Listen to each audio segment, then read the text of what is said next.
I can just picture it now. Dude, that thing's like crazy though. It's overkill. I can imagine just sitting in a bush with this thing just like peeked out over the corner. I like how the bypass. All right, ready? I'm still recording it. Okay, this is pretty heavy.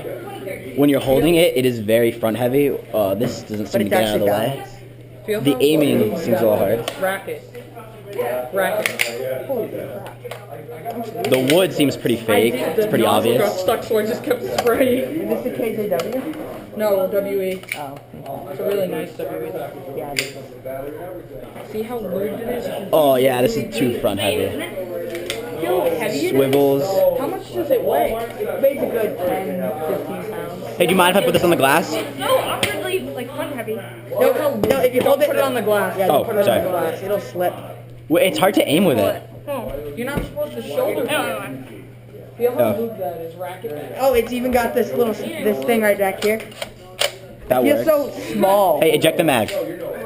Just do what you're doing. Alright, this only goes full auto, 400 FPS, 0.2 grams. The mags are probably proprietary, that's my guess. They look sick, because it looks like there's bullets. No, it's a High cap holds 190, that's my guess. No, it definitely holds more than 190. 190. Maybe No, look, 200. it starts from down here and it slants. This looks like one of those Vietnam M16 mags. High cap, I wouldn't say obviously. M16, it looks more of a 308 mag. Oh no, like in the inside it's M16, but in the outside it's... The wood is actually, it's decent actually. I thought it would be worse than It's this. ABS, definitely. Yeah, it's definitely not real wood, but oh well. I love this, I bet they're gonna make like yeah. a It's so small. cut down the barrel.